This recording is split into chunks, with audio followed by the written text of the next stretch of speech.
اللہ کے نام سے شروع کرتا ہوں جو بہت مہربان نہایت رحم والا ہے۔ معزز سامعین کرام، السلام علیکم۔ دو نوجوان سیدنا عمر رضی اللہ عنہ کی محفل میں داخل ہوتے ہی محفل میں بیٹھے ایک شخص کے سامنے جا کر کھڑے ہو جاتے ہیں اور اس کی طرف انگلی کر کے کہتے ہیں، یا عمر، یہ ہے وہ شخص۔ سیدنا عمر رضی اللہ عنہ ان سے پوچھتے ہیں، کیا کیا ہے اس شخص نے؟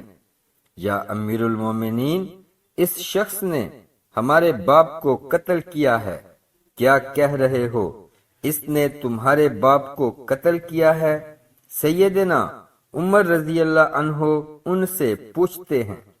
سیدنا عمر رضی اللہ عنہ پھر اس شخص سے مخاطب ہو کر پوچھتے ہیں، کیا تو نے ان کے باپ کو قتل کیا ہے؟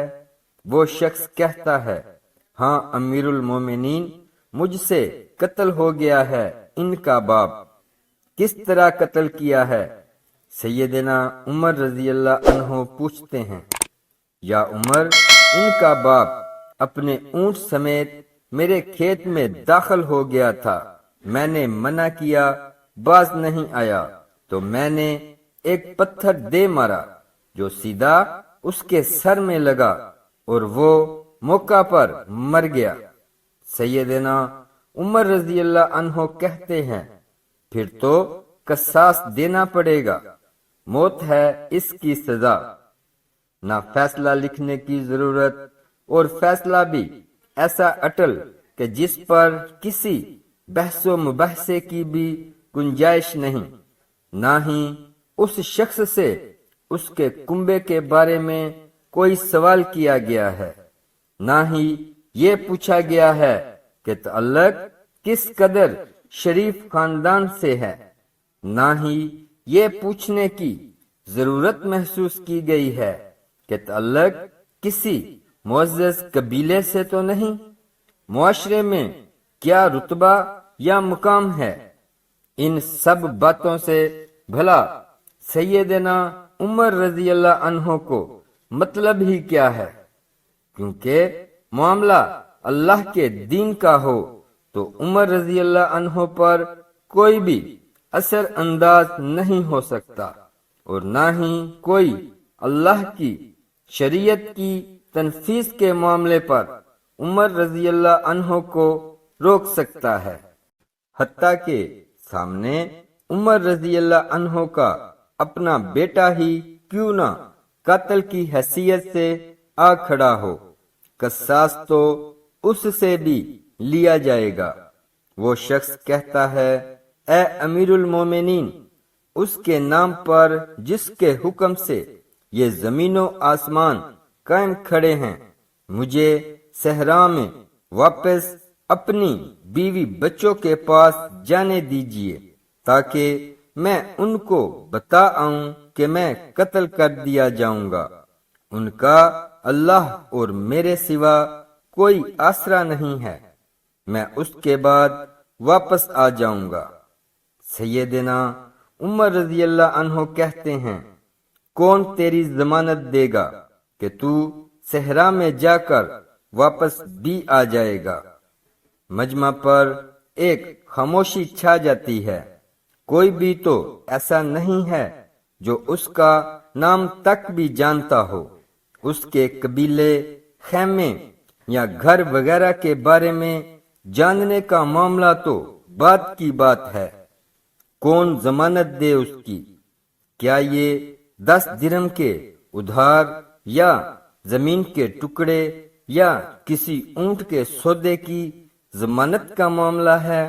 ادھر تو ایک گردن کی ضمانت دینے کی بات ہے جسے تلوار سے اڑا دیا جانا ہے، اور کوئی ایسا بھی تو نہیں ہے جو اللہ کی شریعت کی تنفیذ کے معاملے پر عمر رضی اللہ عنہ سے اعتراض کرے، یا پھر اس شخص کی سفارش کے لیے ہی کھڑا ہو جائے، اور کوئی ہو بھی نہیں سکتا جو سفارشی بننے کی سوچ سکے۔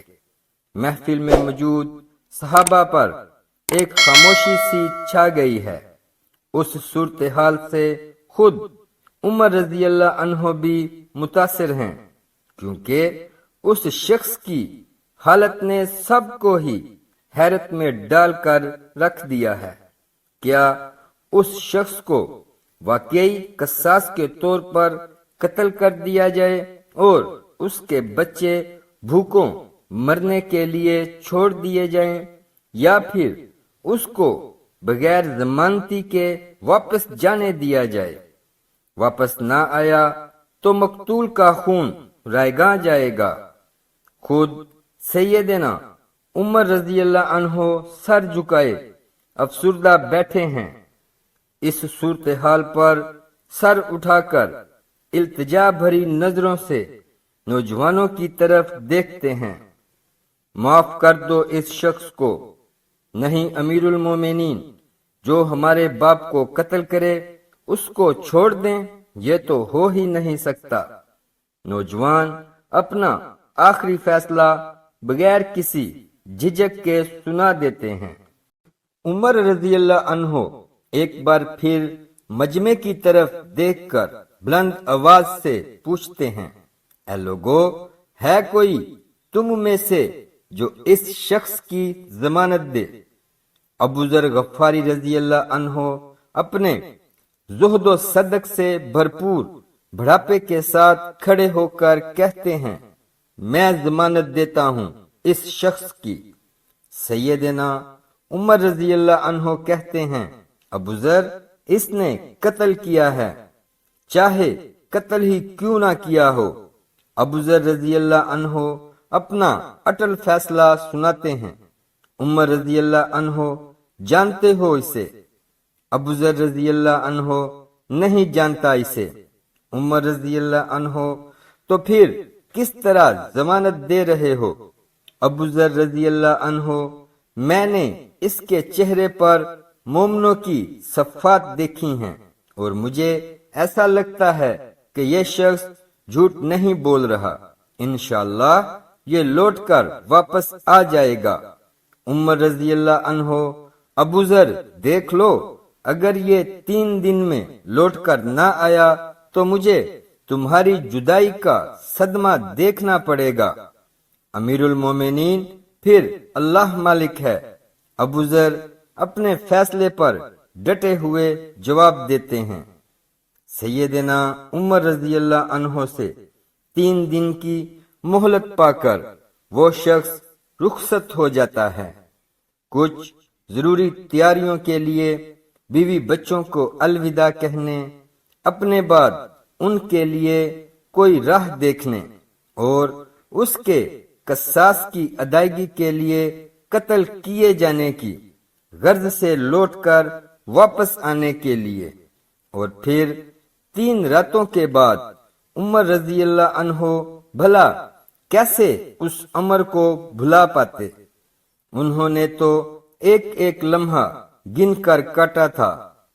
عصر کے وقت شہر میں منادی پھر جاتی ہے، نوجوان اپنے باپ کا قصاص لینے کے لیے بے چین، اور لوگوں کا مجمع اللہ کی شریعت کی تنفیذ دیکھنے کے لیے جمع ہو چکا ہے۔ ابو ذر رضی اللہ عنہ بھی تشریف لاتے ہیں اور آ کر عمر رضی اللہ عنہ کے سامنے بیٹھ جاتے ہیں۔ سیدنا عمر رضی اللہ عنہ سوال کرتے ہیں، کدھر ہے وہ آدمی؟ ابو ذر رضی اللہ عنہ مختصر جواب دیتے ہیں، مجھے کوئی پتہ نہیں ہے یا امیر المومنین۔ ابو ذر رضی اللہ عنہ آسمان کی طرف دیکھتے ہیں، جدھر سورج ڈوبنے کی جلدی میں آج معمول سے زیادہ تیزی کے ساتھ جاتا دکھائی دے رہا ہے۔ محفل میں ہو کا عالم ہے، اللہ کے سوا کوئی نہیں جانتا کہ آج کیا ہونے جا رہا ہے۔ یہ سچ ہے کہ ابو ذر رضی اللہ عنہ سیدنا عمر رضی اللہ عنہ کے دل میں بستے ہیں۔ عمر رضی اللہ عنہ سے ان کے جسم کا ٹکڑا مانگیں تو عمر رضی اللہ عنہ دیر نہ کریں، کاٹ کر ابوذر رضی اللہ عنہ کے حوالے کر دیں۔ لیکن ادھر معاملہ شریعت کا ہے، اللہ کے احکامات کی بجا آوری کا ہے۔ کوئی کھیل تماشا نہیں ہونے جا رہا، نہ ہی کسی کی حیثیت یا صلاحیت کی پیمائش ہو رہی ہے، حالات و واقعات کے مطابق نہیں، اور نہ ہی زمان و مکان کو بیچ میں لایا جانا ہے۔ قاتل نہیں آتا تو ضامن کی گردن جاتی نظر آ رہی ہے۔ مغرب سے چند لحظات پہلے وہ شخص آ جاتا ہے، بے ساختہ عمر رضی اللہ عنہ کے منہ سے اللہ اکبر کی صدا نکلتی ہے، ساتھ ہی مجمع بھی اللہ اکبر کا ایک بھرپور نعرہ لگاتا ہے۔ عمر رضی اللہ عنہ اس شخص سے مخاطب ہو کر کہتے ہیں، اے شخص، اگر تو لوٹ کر نہ بھی آتا تو ہم نے تیرا کیا کر لینا تھا؟ نہ ہی تو کوئی تیرا گھر جانتا تھا اور نہ ہی کوئی تیرا پتہ جانتا تھا۔ امیر المومنین، اللہ کی قسم، بات آپ کی نہیں ہے، بات اس ذات کی ہے جو سب ظاہر و پوشیدہ کے بارے میں جانتا ہے۔ دیکھ لیجئے، میں آ گیا ہوں اپنے بچوں کو پرندوں کے چوزوں کی طرح صحرا میں تنہا چھوڑ کر، جدھر نہ درخت کا سایہ ہے اور نہ ہی پانی کا نام و نشان۔ میں قتل کر دیے جانے کے لیے حاضر ہوں۔ مجھے بس یہ ڈر تھا کہیں کوئی یہ نہ کہہ دے کہ اب لوگوں میں سے وعدوں کا ایفا ہی اٹھ گیا ہے۔ سیدنا عمر رضی اللہ عنہ نے ابوذر رضی اللہ عنہ کی طرف رخ کر کے پوچھا، ابوذر، تو نے کس بنا پر اس کی ضمانت دے دی تھی؟ ابوذر رضی اللہ عنہ نے کہا، اے عمر، مجھے اس بات کا ڈر تھا کہیں کوئی یہ نہ کہہ دے کہ اب لوگوں سے خیر ہی اٹھا لی گئی ہے۔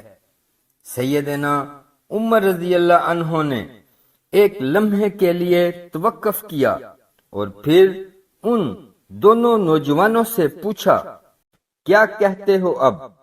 نوجوانوں نے روتے ہوئے جواب دیا، اے امیر المومنین، ہم اس شخص کی صداقت کی وجہ سے اسے معاف کرتے ہیں۔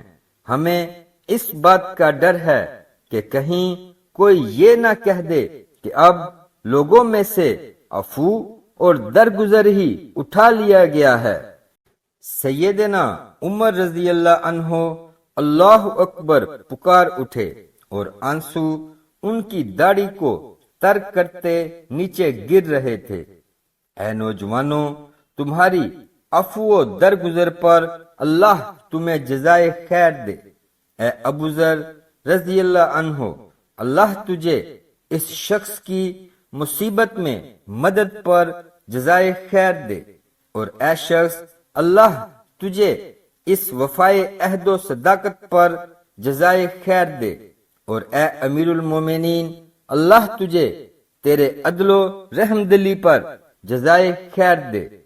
محدثین میں سے ایک یوں کہتے ہیں، قسم ہے اس ذات کی جس کے قبضے میں میری جان ہے، اسلام اور ایمان کی سعادتیں تو عمر رضی اللہ عنہ کے کفن کے ساتھ ہی دفن ہو گئی تھیں، اور اے اللہ جزائے خیر دے اپنے بے کس بندے کو جس نے ترجمہ کر کے اس پیغام کو اپنے احباب تک پہنچایا، اور اے اللہ جزائے خیر دینا ان کو بھی جن کو یہ پیغام اچھا لگے اور وہ اسے آگے اپنے دوستوں کو بھیجیں، آمین یا رب العالمین۔ اسلامک ویڈیوز کے لیے سبسکرائب کریں اور ساتھ بیل کے بٹن کو بھی پریس کر دیں۔